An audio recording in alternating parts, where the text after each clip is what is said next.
Minhas filhas, meus filhos, meu abraço. A moda do momento agora, da fofoca, da verborragia que envolve a nação, porque ninguém mais tem raciocínio no populacho, porque o Brasil ainda tem o que sobra aí da espécie humana, que ainda usa o raciocínio. Se não tivesse esse pessoal aí, a civilização brasileira já tinha se acabado. Mas o populacho, o grosso da coisa, esses que votam no Bolsonaro, no Lula, e nesse pessoal que está aí na política, esse aí não tem raciocínio. Esse aí é como os cientistas políticos já observaram sobre o Brasil. Raciocinam pelo ânus e defecam pelo cérebro. E aí fica essa conversa arada de televisão, de telejornais e as redes sociais. Ninguém mais se entende. Eles não brigam, mas também não se aproveita nada da conversa deles. Não se aproveita nada mesmo. É uma discussão sem pé, sem cabeça, sem nexo. E agora, então, o momento é o tema Lula livre, atingindo o poder judiciário através do cidadão Sérgio Fernando Moro. Então, eu vou contar sobre a Lava Jato e o envolvimento dos procuradores da República, do Judiciário, nela. A Lava Jato começou em 1964 com o nome de Comissão Geral de Investigação.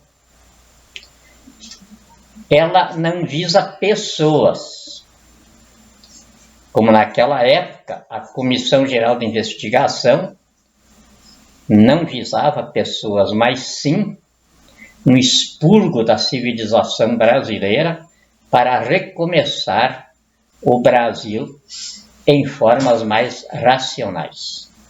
Então, ela cuida dos crimes de corrupção ativa, corrupção passiva, formação de quadrilha, gestão fraudulenta, lavagem de dinheiro, desvio de verbas públicas, organização criminosa, obstrução da justiça, operação fraudulenta de câmbio e recebimento de vantagens indevidas, propinas, subornos e toda essa dinheirama que nutre o crime.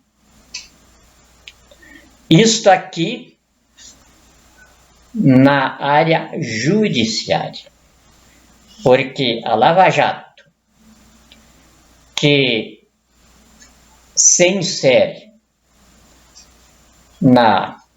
no persecutório institucional de Estado, que foi no que a Constituição de 88 transformou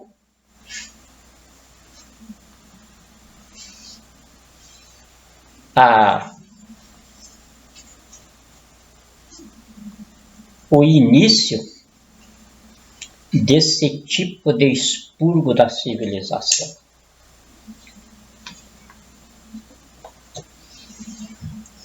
Então, a Operação Lava Jato não é um inquérito policial. E ela também não visa pessoas. Ela visa, como eu já falei, o expurgo do regime. E ela abrange a civilização toda. Então, ela tem duas esferas. A esfera do processo histórico, em âmbito de foro de soberania, e a esfera da investigação policial judiciária. Por enquanto, a Operação Lava Jato está na esfera policial judiciária. Mas ela vai, dentro de pouquinhos dias, começar o seu desdobramento na esfera do processo histórico no foro de soberania. Ocupada com o sistema financeiro nacional, que se centraliza no Banco Central, no Tesouro Nacional, Ministério da Fazenda e Presidência da República.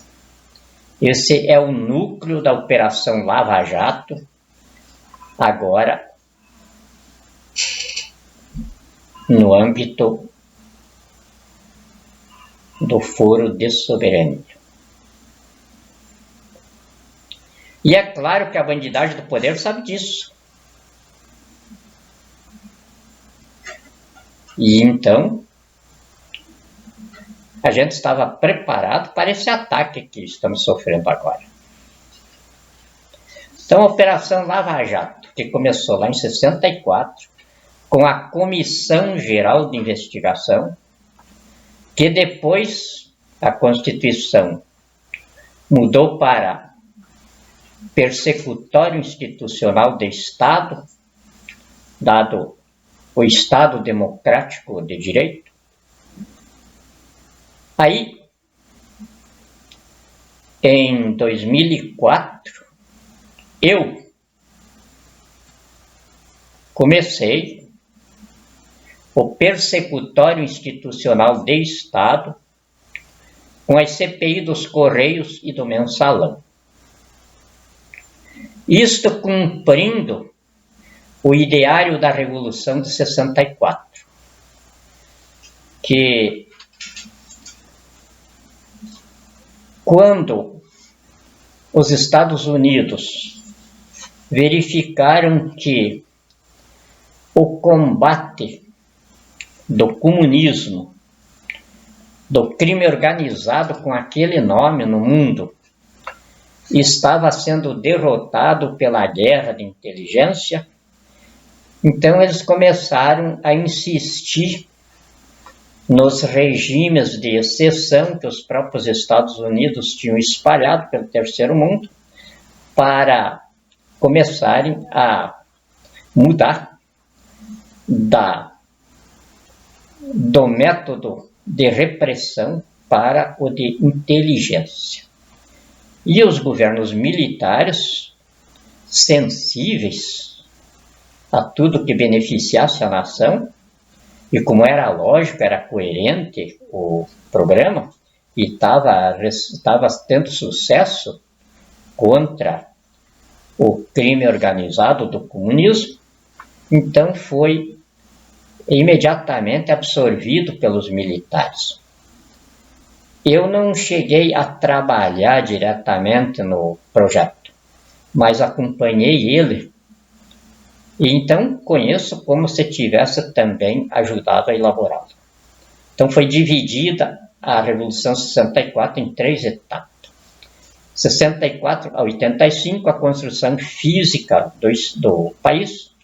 85 calculava-se 2014, 2016, para o absorvimento da bandidagem comunista, terrorista, vagabundagem, enfim, tudo que constituía o subdesenvolvimento da civilização brasileira e que de tempos em tempos se organizava. Ora como comunistas, ora como outras coisas, quer dizer, mas sempre dentro daquele elenco de liberais e conservadores, ou seja, os salvadores da pátria contra os vilões, os salvadores da pátria contra os vilões do povo. E ali eles estavam sempre dividindo o país de preto em preto entre eles. Aí a Revolução suspendeu isso e queria acabar com tudo. E eu trabalhava nisso aí. Mas aí com o negócio da guerra de inteligência, então foi dividido isso e calculava-se que entre 2014 e 2016 ocorreria o suicídio de poder. O que é o suicídio de poder? É como vocês estão vendo agora. Bolsonaro está arrematando ele. Bem, a bandidagem, terrorista, ladrões, cafajestes, nunca trabalharam. E continuam, durante todo esse tempo, não trabalharam também. O próprio está aí o país falido. O negócio dele era roubar o país, era organizar coisas, inventar coisas. Como eles inventaram aí? 55 mil tipos de secretarias para funções públicas. Quase 190 mil tipos de alojamentos dos vadios, dos bandidos, no erário público. Cada secretaria dessa tem, em média, 25 a 40 secretários. Salários de 20 mil, 30 mil, tem salários aí até de 100 mil reais, passando, inclusive. E a prova disso é o país que está aí falido, sendo o 12º maior volume produtor de impostos da terra. Então não podia falir de jeito nenhum. Baseado nisso aí no período que nós vimos que a bandidagem tinha assumido o poder, a cúpula da bandidagem tinha assumido o poder em 2002, aí 2004 eu fui chamado para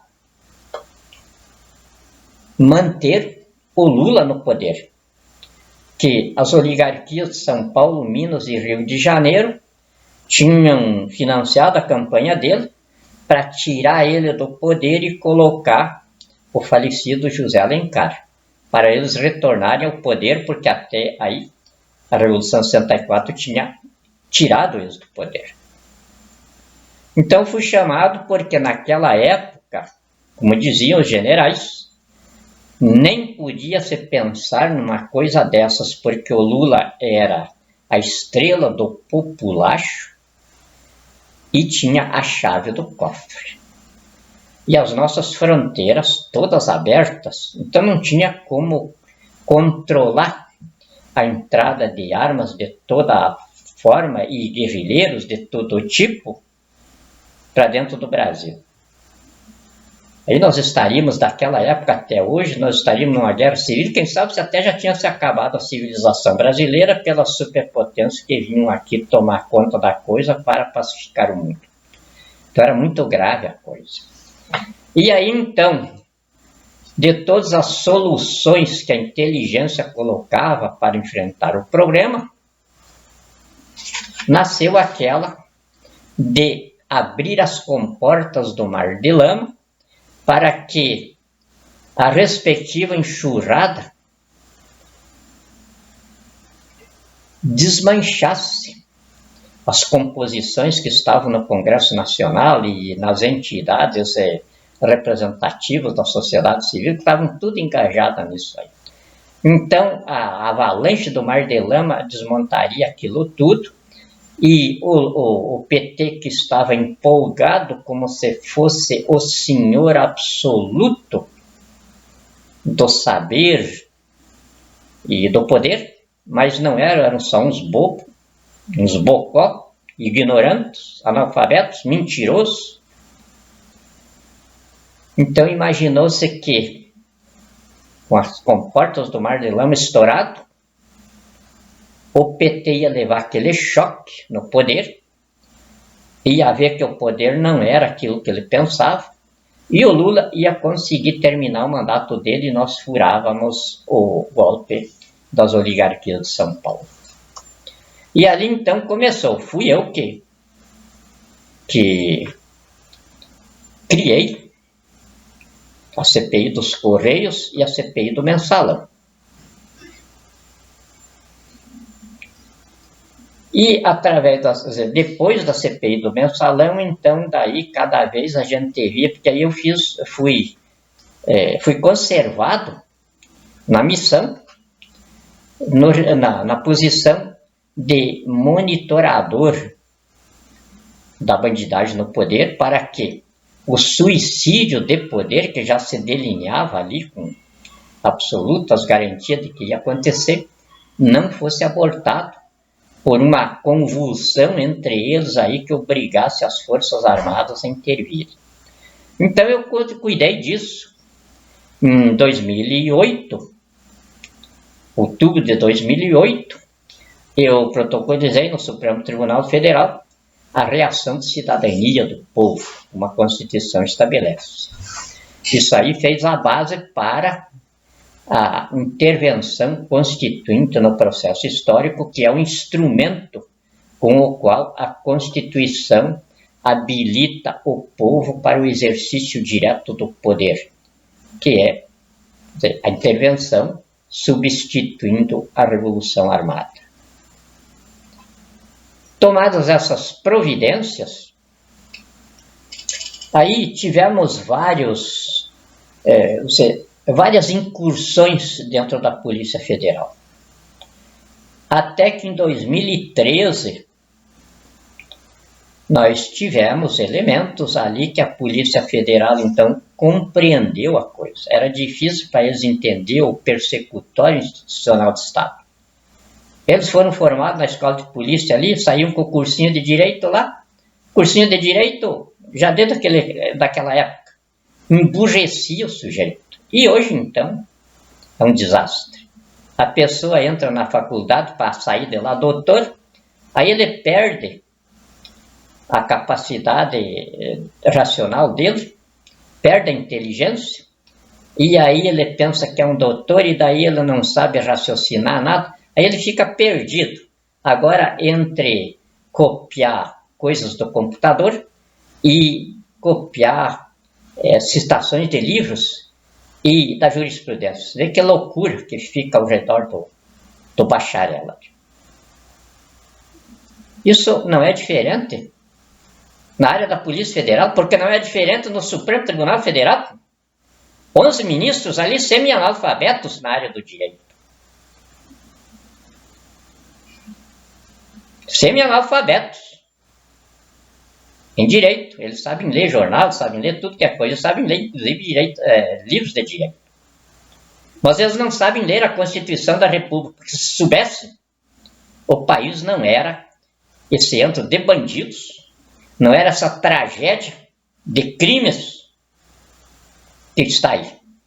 Porque tudo isso passou pelo crivo do Supremo Tribunal Federal.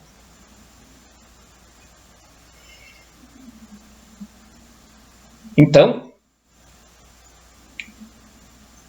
com esses passos, conseguimos movimentar a Polícia Federal em cima, porque agora falo muita coisa da Lava Jato. Há pouco ainda eu estava observando ali, inclusive em registros históricos para a posteridade, que a Lava Jato, como é que começou a Lava Jato? Um absurdo! A Lava Jato tem essa gênese que eu estou dizendo. E aí, ela começou um levantamento do tráfico de drogas pela distribuidora Petrobras. E começou aqui em Brasília, no Posto Brazuca ali em cima. E fui eu que comecei isso. E então, depois que o levantamento estava feito, e é claro que ele se estendeu pelo Brasil inteiro, inclusive por Curitiba, Nordeste, em toda parte. E aí os nossos policiais federais se rebelaram, porque duas profissões que exigem dom, as pessoas têm que nascer para serem elas. Militar das Forças Armadas e policial. A pessoa que não nasce para ser policial, ela não aguenta o rojão. Mal pagos, desprezados pela sociedade a qual eles servem, massacrados pelos governos. Eles precisam ser uns seres quase santos, senão não aguentam. E a nossa Polícia Federal, que se identifica nessa órbita, se rebelou. Eu mesmo me surpreendi. A capacidade policial da nossa Polícia Federal. A inteligência dos nossos policiais, dos nossos delegados, dos nossos superintendentes. Parece que aquele cabedal de conhecimento de direito penal, de Constituição, estava todo armazenado naturalmente na inteligência deles. Foi só destravá-lo. E veio com tudo. E a nossa Polícia Federal encantou o mundo inteiro. A Lava Jato não é produto do Ministério Público Federal. Não é produto do Dallagnol, não é produto do Sérgio Moro. Se ela nasceu em 1964, nasceu bem antes do Sérgio Moro, que nasceu no dia 1º de agosto de 1972.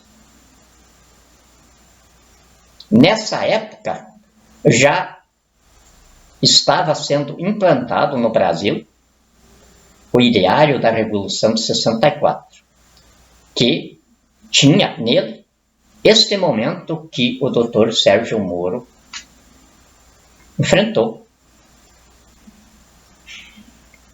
Mas ele não fez nada mais, nada menos do que um bom juiz faz. No desempenho da Lava Jato, o Dr. Sérgio Moro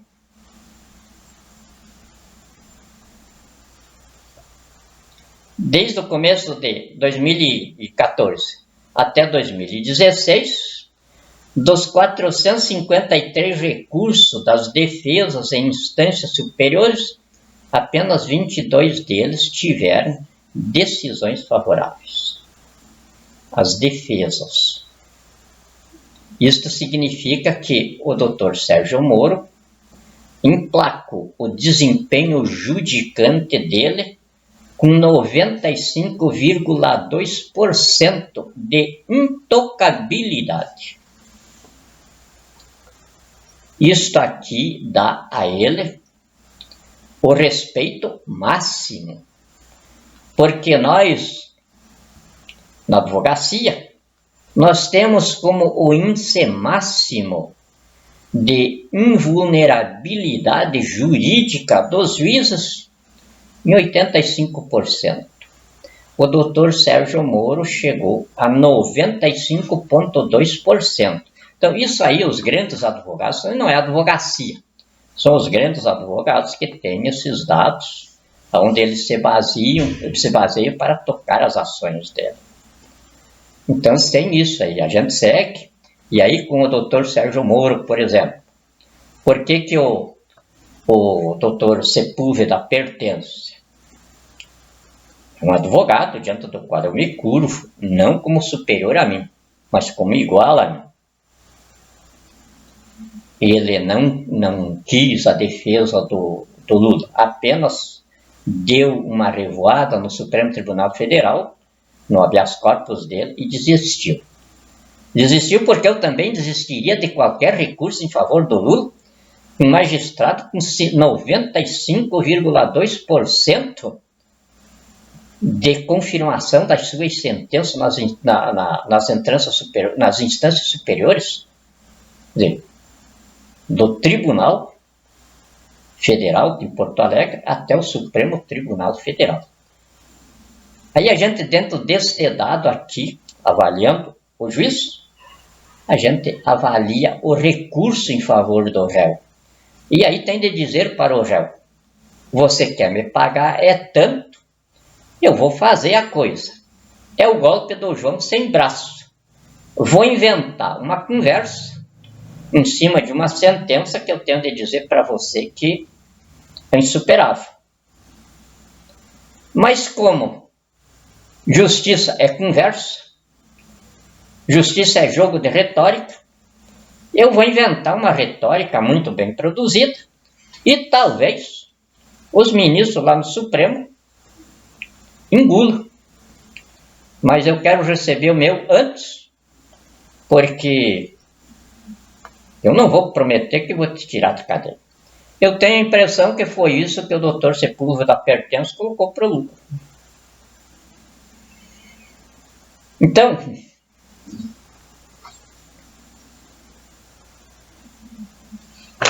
já um advogado que se preza, e nós temos muito no Brasil, porque nenhum dos grandes nomes da advocacia está defendendo o lucro.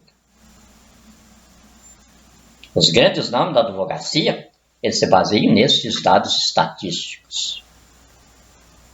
E é dentro desses dados estatísticos que eles consideram o juiz. E um juiz com esta porcentagem de respeito, de invulnerabilidade judicante nos tribunais, ou seja, dentro do poder judiciário. Um juiz destes aqui não tem medo nenhum de falar sobre a causa com os advogados, tanto com o advogado de defesa quanto com o promotor, numa causa penal. Não tem, ele é íntegro, ele não tem medo de si, ele tem convicção na sua consciência e tem convicção na sua capacidade jurídica. Ele sabe que o advogado não engambela, ele sabe que o Ministério Público não o conduz por vias oblíquas à injustiça. Porque o Ministério Público, quando ele quer ser desonesto, só tem um rumo para o réu: é sofrer uma injustiça. O doutor Sérgio Moro, com este índice de respeitabilidade judicante, ele sabe que nenhum promotor, nenhum procurador leva ele a erro. Como ele sabe também que nenhum advogado de defesa consegue adulterar a integridade de consciência dele. Então é claro que tanto faz ser por WhatsApp, telefone, seja lá por o que for, na rua, no bar, em qualquer lugar onde ele se encontrar com o procurador, o promotor de justiça, ou com o advogado de defesa, e o assunto vier sobre uma demanda alçada dele, o doutor Sérgio Moro não tem nenhum constrangimento em dissertar com o advogado ou com o Ministério Público sobre os assuntos jurídicos daquela causa. Não existe nada que desqualifique nem o Ministério Público, nem o advogado e nem o juiz em conversar sobre uma demanda. O que existe que acaba com a justiça é a corrupção, é a compra de sentenças, que não somos nós, os grandes advogados, que colocamos isso a público. É a Procuradoria, aliás, a Corregedoria Geral de Justiça, no veredicto corajoso da ex-corregedora nacional de Justiça, ministra Eliana Calmon. Só tinha de ser uma mulher mesmo para fazer isso. Na denúncia: bandidos se escondem atrás da toga e vagabundos tentam se impor pela intimidação na mercadejação forense de sentenças. Mercadejação forense de sentenças essas que começa lá no Juizado Especial de Pequenas Causas e chega até a Corte Máxima, onde a propina era, quando eu circulava por essas áreas, de R$1.700.000, que tinha de ser em moeda, numa valise preta, que era trocada em jantares, ali no Lago Sul.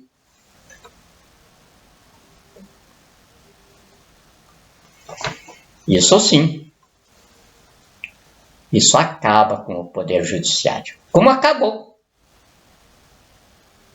se existisse poder judiciário, nós não estávamos com 117 milhões e 900 mil ações na justiça entre 93 milhões de pessoas da população economicamente ativa de 105 milhões. Isto significa que quase que cada um brasileiro em idade adulta tem uma ação contra alguém ou respondendo uma ação.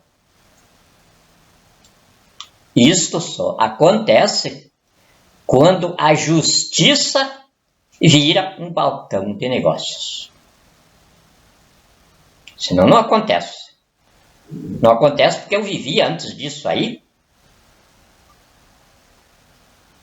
E passou por mim. Eu acredito que mais de 1000 advogados. E bem mais. Muito mais. E que hoje são grandes nomes na advocacia. Na época em que eu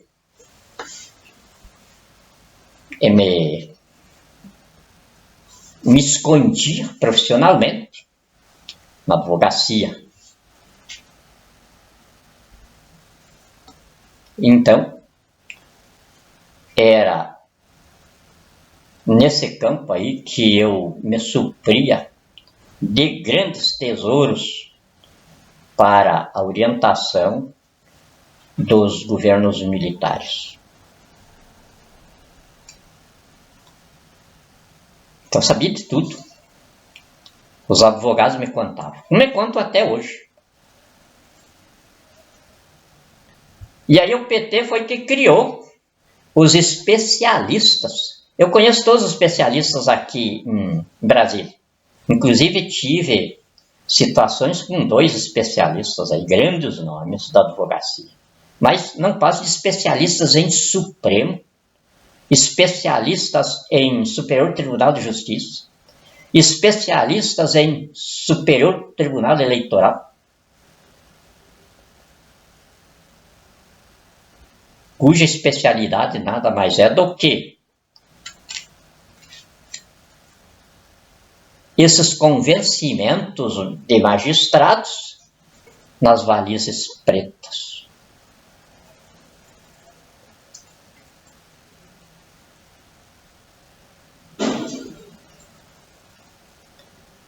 E este é o momento agora da Lava Jato. E é engraçado que eles estão pensando que já acabaram com a Lava Jato. Quando a Lava Jato nem começou ainda. Nós estamos nas brincadeiras iniciais, como eu comecei a contar ali. Começou ali no posto Brazuca. Eu cheguei uma madrugada e estava um movimento de carro. Chegavam ali, abriam aquelas toceiras de palmeirinhas que tinha na frente do edifício onde eu tinha escritório, colocavam coisas. De repente chegou outra leva de gente ali e tirava aquilo ali rapidinho. E eu, como cheguei, já era quase clareando do dia, quando aconteceu aquilo, e quando deu aquele movimento ali, eu não saí de dentro da caminhonete. Fiquei ali, liguei os meus sistemas de defesa, qualquer coisa, eu consumia com tudo eles ali. E fiquei olhando, mas não sabia o que estava acontecendo. De dia foi que os guardas do posto me disseram, que inclusive se ajoelharam lá dentro rezando por mim, porque eles sabiam que era eu, e eles me disseram que quando chegava aquela hora ali, aqueles traficantes, quando encontravam alguém dentro do carro, eles costumavam sequestrar a pessoa com o carro, e eles não sabiam o que acontecia, e ficaram rezando por mim lá como isso não acontecia. E não ia acontecer mesmo, porque era só eles se aproximarem ali, e a polícia no outro dia ia carregar defuntos. E aí que ele me contou que era o tráfico de drogas pela distribuidora Petrobras. Então a Lava Jato começou ali, levantar o tráfico de drogas pela distribuidora. E aí os nossos policiais extraordinários, com um faro sem tamanho, entraram por dentro da Petrobras, estrebucharam tudo e daí deu no que deu. Porque quando eles prenderam os primeiros figurões e não sofreram represálias, aí a rapaziada se entusiasmou. Aí a rapaziada acreditou. Opa, agora tem um jurista. Agora a gente pode confiar. A coisa estava alicerçada dentro do Supremo Tribunal Federal. Estava alicerçada em todos os furos internacionais. Como a gente costuma fazer. E aí, a bandidagem se batia. Corria para lá, corria para cá. Mas ficava que nem rato em guampa. Pulando lá no fundo, mas não tinha por onde sair. E a rapaziada da Polícia Federal deslanchando. Prendemos polícia do Senado Federal. Prendemos senadores. E o Temer só não foi para a cadeia porque nessa altura a gente já tinha sofrido boicote do Supremo Tribunal Federal que estava acobertando a bandidagem. E já dissimuladamente querendo acabar com a Lava Jato. Senão, Michel Temer tinha ido para a cadeia. Eu decretei a prisão dele e a Polícia Federal ia cumprir. Mas precisava passar pelo Supremo. E aí, o ministro Luiz Roberto Barroso segurou a coisa. Até o Temer terminar o mandato. Mas o Lula estava fora dessa área e então a gente botou a mão nele e ele está lá na cadeia. E não vai sair mais de lá. Por quê? Agora na segunda etapa da Operação Lava Jato, ou seja, do persecutório, estou falando devagar para que vocês entendam uma coisa. Senão, eu boto fora as minhas palavras, o meu verbo aqui. O persecutório institucional de Estado. Persecutório quer dizer inquérito. Mas aí, a linguagem jurídica, ela tem diferenças da linguagem do vulgo, como é pegar, por exemplo, uma receita de um médico. Eu não entendo nada que o médico está falando ali. Eu pego uma bula de remédio, aí eu não entendo nada também, nem leio, porque não adianta, eu não entendo aquilo. A ciência jurídica também é a mesma coisa, os termos científicos não são para quem não tem desenvolvimento na ciência. E o pior, o direito é matemático, é a matemática da razão. Então, é números, só que não é números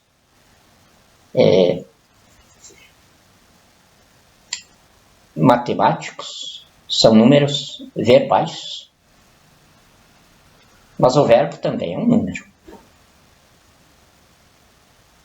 Isso não é invenção dos juristas. Isso aí, João, já há 2000 anos atrás, lá já disse isso. O verbo se fez carne e habitou entre nós, e vimos a sua glória como a do unigênito de Deus. Quando ele se referiu,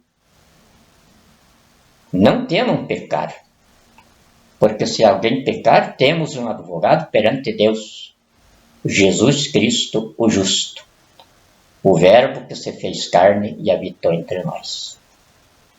Esse seria o advogado. Jesus é o patrono da classe. Mas degenerou, como degenerou tudo, degenerou a própria doutrina cristã. Hoje nós temos as máfias evangélicas. Não estou emparelhando os cristãos protestantes, que do protestantismo se derivaram no pentecostalismo, e do pentecostalismo se subdividiram em evangélicos.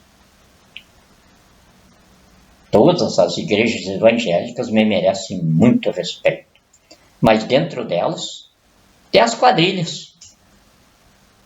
Como é essa quadrilha evangélica do Bolsonaro, aonde Edir Macedo é o chefe. Chegou a pedir para Deus matar quem não apoiasse o Bolsonaro. E o fanatismo do homem de Deus.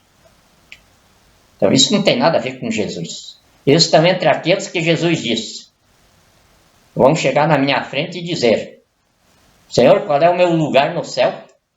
Porque em teu nome eu expulsei demônios e eu converti gente para você. Empreguei toda a minha vida evangelizando, colocando Deus no coração das pessoas. Agora, qual é o meu lugar? E Jesus disse: eu lhes responderei: afastai-vos de mim, malditos, para o fogo do inferno que vos foi preparado antes mesmo do mundo nascer. Então você vê a ira do mestre com essa gente. Os bolsonaristas evangélicos, milicianos, terroristas, mafiosos, bandidos, genocidas, apátridas, ladrões do país, em cujo meio o magistrado Sérgio Bolsonaro está, aliás, Sérgio Moro, desculpe.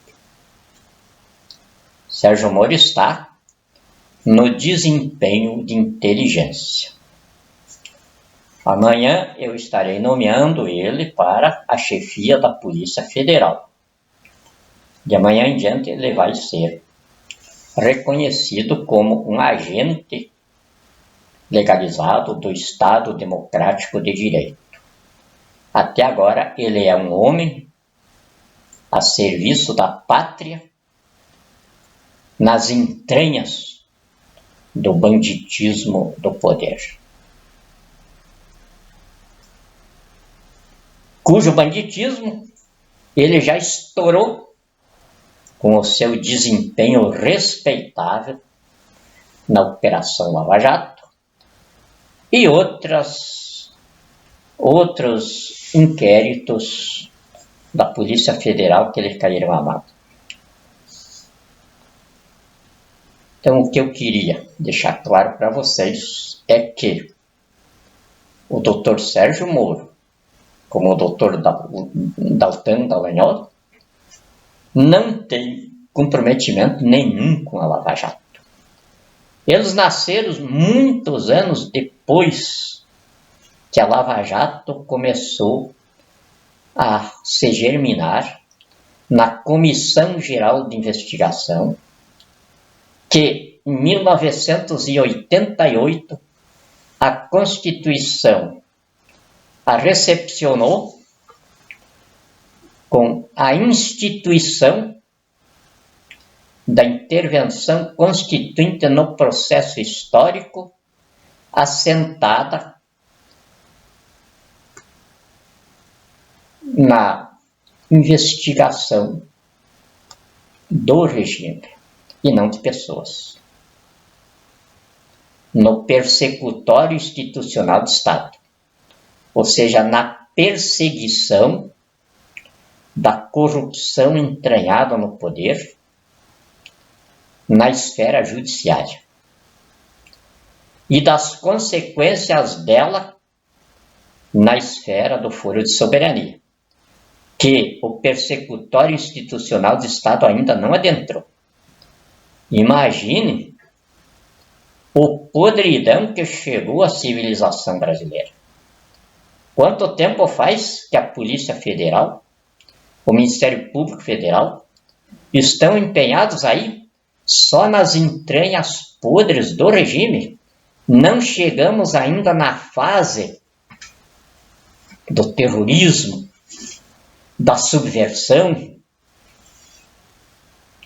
Vamos chegar daqui mais uns dias, quando nós começar com o Banco Central, Tesouro Nacional, Ministério da Fazenda e Presidência da República. Vocês vão ver cobras e lagartos saindo daí. E aí vocês vão entender como é que surge o dinheiro. Esse dinheiro que passa pelas mãos de vocês não sabem como é que é feito, como é que ele se gera, da onde que ele vem. Vocês vão aprender tudo agora quando a Lava Jato deslanchar sobre essas áreas. E é por isso que Jair Bolsonaro, hoje o chefe da tirania oligárquica ideológica transnacional, corporativa, terrorista de bandidos, fez esse enredo de tirar o magistrado Sérgio Moro da Justiça Federal e acabar com o Poder Judiciário através dele. Eu estou fazendo uma acusação fundada. Não é de fake, não. Faker americano, corrido do país dele, desrespeitando a Constituição do Brasil. Eu sou o presidente constituinte do Brasil, o magistrado de Estado do povo brasileiro. Eu estou falando a Constituição. Eu estou falando o ordenamento legal do Brasil. Eu estou falando a nossa organização judiciária, a nossa organização política, a nossa organização de civilização. Se não tivesse envergadura para isso, eu estaria plantando batata e criando galinha em algum lugar por aí. Eu estou aqui porque eu domino a coisa. E já dei prova disso, desse tempo todo que eu estou brincando com a bandidagem do poder. É claro, passei por 4 atentados já. Mas são tão vadios na minha frente que nem para planejar um atentado não tenho estatura. Eu domino tudo, conheço tudo isso aí. Quando eles estão planejando o atentado, eu já estou no meio deles. Porque nós somos uma totalidade de cabeça, uma totalidade de corpos, uma totalidade de espírito. Então, como é que Deus está em todos os lugares no nosso meio? É por aí. Pela nossa totalidade de cabeça e a nossa totalidade de espíritos. E como nós somos a imagem e semelhança dele, isso aí não é segredo para ninguém. Você pode fazer a mesma coisa que ele fizer. E aí, em qualquer lugar que estejam tramando alguma coisa contra a gente imediatamente localiza. E daí fica esperando. Vocês não imaginam quanto bandido já está lá no inferno que foi contratado, mas não é bandidinho com pé de chinela, não. Organizações internacionais contratando bandido para me matar. Eles estão lá no inferno e eu continuo aqui. Eles não sabem desse segredinho aí. Da gente se disseminar pela totalidade física, totalidade mental e totalidade espiritual que constitui a espécie humana. É por isso que eu não tenho segurança. É por isso que eu ando no meio do povo. Porque quando eu faço isso, eu sei a hora de fazer. Eu sei quando tudo está favorável. E quando eu me recolho, eu sei que o mar não está para peixe. E é assim que eu estou sobrevivendo sobre o estado de banditismo a que chegou a civilização brasileira. E já estamos no final. Estamos nos últimos rondos aí. Sem matar ninguém. Divertindo a beça. Ontem ainda o Bolsonaro aliás, é sexta-feira, parece, teve em Santa Maria, atrás de ramificações minhas. Quando ele chega lá, já me informa, ó, o homem tá aqui. E aí o povo se diverte com a bizarrice dela.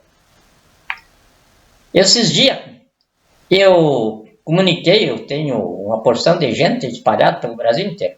Aí comuniquei uns amigos ali naquele fundo de fronteira do Brasil com a Argentina, Capanema, e eu quero reabrir a estrada do Colômbio.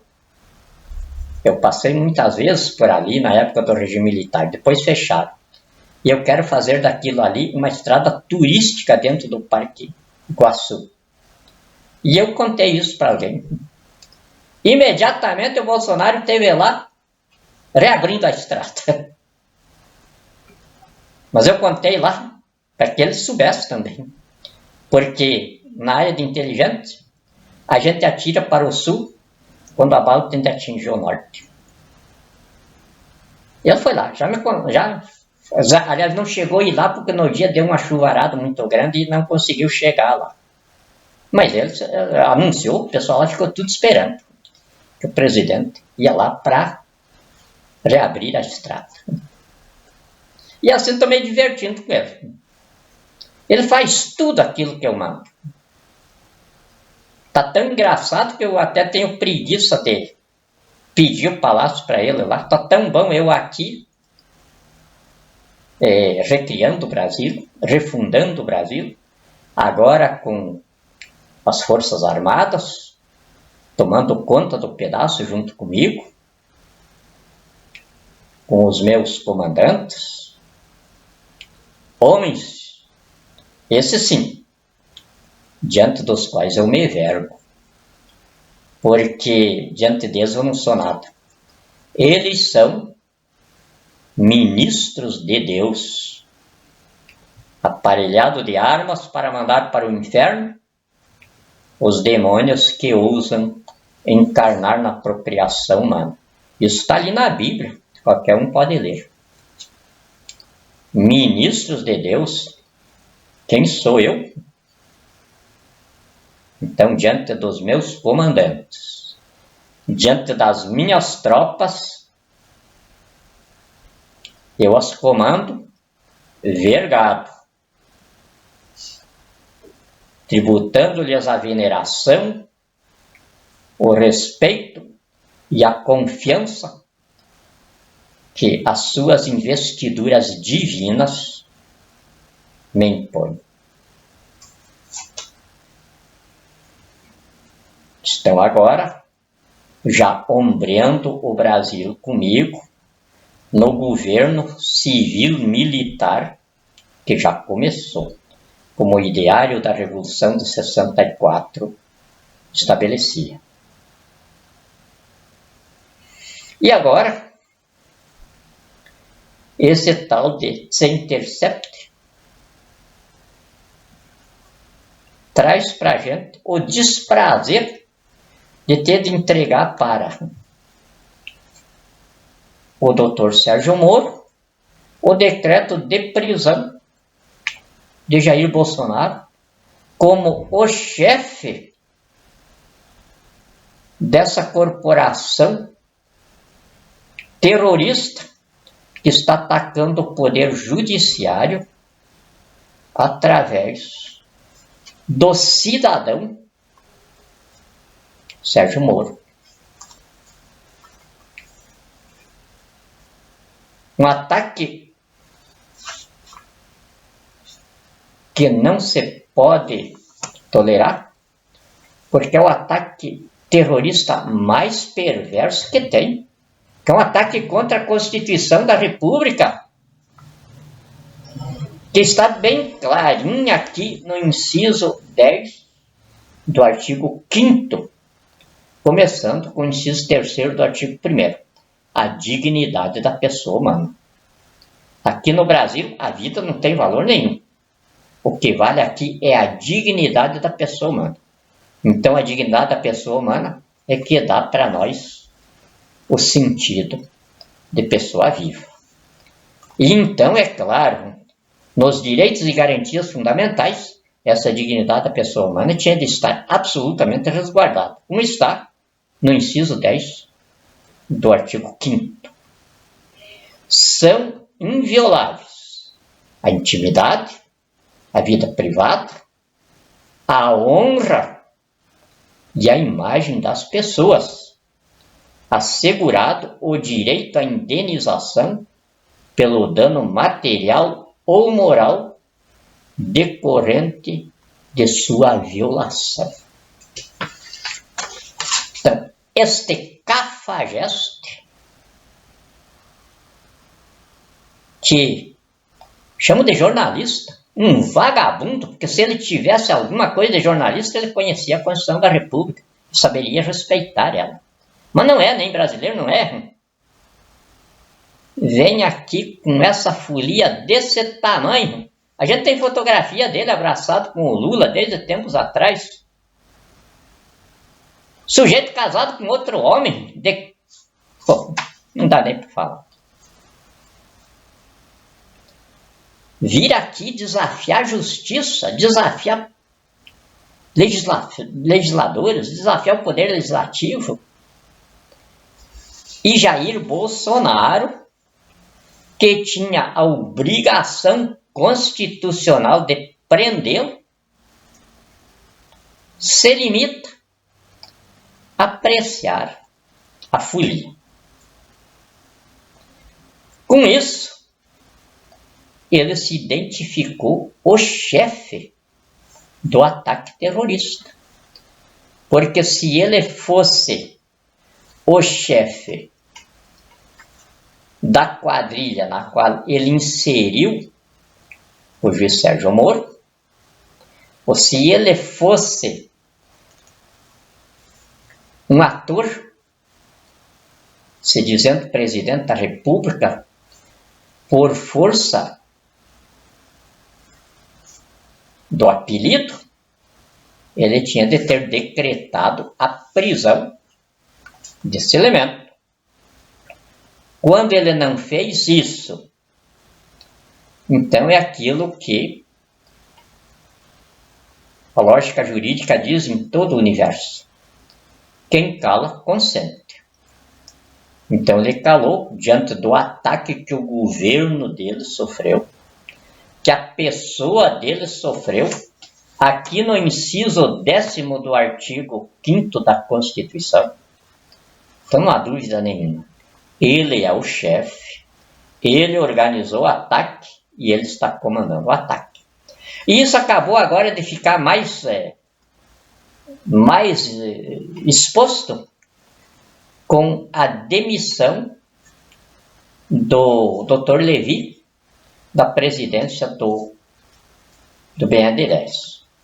E agora então a gente sabe por que ele, batalhando contra o PT, o discurso dele era isso, era de acabar com o PT. Aí ele bota no coração do sistema financeiro do Brasil, que é o BNDES, ele bota o ex-secretário de Fazenda, de Economia, da Dilma, o Levi. Aí, quando ele e o Guedes viram que tudo aquilo que a Dilma tinha colocado dentro do BNDES como segredo de Estado, que a Polícia Federal não podia penetrar lá porque ela criou uma lei ali, e o Congresso, inclusive, referendou essa lei dela. Então não podia entrar na caixa preta do Banco do BNDES. Mas eles sabiam que a gente, a qualquer momento, ia ter acesso ao BNDES com a nossa turma. E a nossa turma não brinca em serviço. São militares. Então o que eles fizeram? A única pessoa que conhecia tudo o esquema e que podia acabar com a caixa preta não era outro senão o economista Levi. E aí então o Bolsonaro colocou ele lá. Quando ele acabou com a caixa preta, Aí ele tinha de dar satisfação para os eleitores dele, que ele está perdendo crédito aí com as milícias dele, estão cobrando. Então precisava se ver livre do petista que estava lá dentro. Não precisava mais dele, o que ele precisava era só para isso. Acabar com a caixa preta do BNDES. O Levi, com certeza, já fez isso. E aí, então, ele exonerou. Como ele exonerou o general Cruz, porque o general Cruz se negou a atender o pedido do secretário de comunicação social dele, da SECOM, que queria que o general Cruz liberasse um pagamento de 400 mil reais por mês para o guru da família lá nos Estados Unidos, o professor Olavo de Carvalho, que está metido nos rolos lá nos Estados Unidos, junto com esse crápula que veio atacar a Constituição aqui dentro. Eu fico danado quando o ataque é contra a Constituição. Quando o ataque aí outras coisas, eu não me altero. Mas quando é contra a Constituição, é contra mim, porque fui eu que ajudei a escrever o livro. Eu fico danado. E esse crápula é dessa mesma gangue lá dos Estados Unidos, que envolve Olavo de Carvalho. E aí, o general Cruz, é claro que não ia aceder a isso, não concordou. E daí veio os garotos, como eles chamam, os filhos do Bolsonaro. Aí os garotos enfesaram. E aí exigiram que o papai colocasse o general para a rua, porque o professor Olavo de Carvalho não pode ficar sem esse subsídiozinho de 400 mil reais por mês para inserir num programa dele lá alguma coisa sobre papai Bolsonaro. 400 mil reais por mês. O general Cruz não falou nisso e nem vai falar. Militar é militar. Agora, eu não tenho compromisso com a ética militar. Eu tenho compromisso com o meu povo, porque eu sou o povo no poder. Então, eu não posso esconder essas coisas. Então, foi esse o motivo do general Cruz se afastar do governo.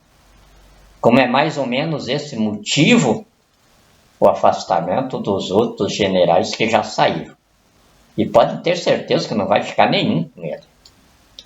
Nós estamos agora a passagem de um tempo velho para o tempo novo que está vindo aí, está se processando desse jeito. Bolsonaro vai acabar saindo naturalmente de lá. Isso dentro de pouquinhos dias, porque o Brasil não aguenta mais. O povo já está morrendo de fome. Então, tenho certeza, nós estamos nos estorpores finais de um tempo que nós esperamos nunca mais volte no nosso país. E isso está sob a minha curcunda, como dizia antigamente no Rio Grande do Sul. Não está sendo fácil para mim. Mas, se eu aceitei o encargo, eu tenho de entregar a tarefa cumprida. Sempre fiz isso. E é o caráter que o meu pai, judeu, saraceno, seu João Chachim, construiu nos seus 15 filhos. Hombridade, honradez e caráter. Se eu aceitei a tarefa, eu tenho de dar conta dela. Deus nos abençoe e nos guarde. E proteja a todos. Muito obrigado.